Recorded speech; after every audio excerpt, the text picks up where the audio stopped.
US President Joe Biden has said that he does not expect to seal a Gaza ceasefire deal in the near future. There was a discussion on the Israel-Hamas war at the G7 summit taking place in Italy right now, where Biden has called Hamas the biggest hang-up to a deal on Gaza truce and hostage release. Take a listen. I've laid out an approach that has been endorsed by the UN Security Council, by the G7, by the Israelis, and the biggest hang-up so far is Hamas refusing to sign on, even though they have submitted something similar. Whether or not it comes to fruition remains to be seen. We're going to continue to push. I don't have a final answer for you.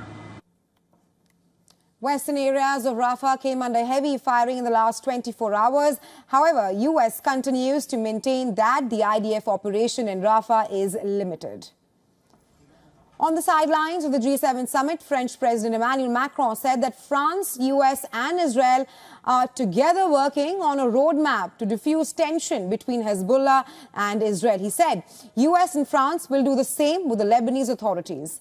And all this amidst dangerous escalation on the battlefield over the past few days. Une vision commune, ce qui était important et ce qui n'était pas acquis il y a encore quelques semaines. We have all shared in our concern regarding the situation at the border with Lebanon, and especially with the United States. We have enacted the principle of a trilateral, Israel, the United States and France, to advance the roadmap that we have proposed. We will do it even with the Lebanese authorities.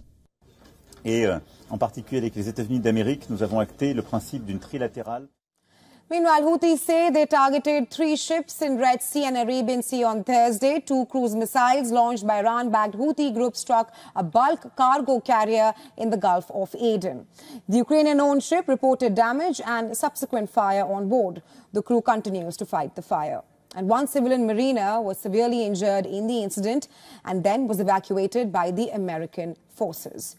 While ships Sea Guardian and Athena were attacked in the Red Sea, the operations were carried out using a number of ballistic naval missiles and unmanned aerial vehicles, as per Houthi military spokesperson.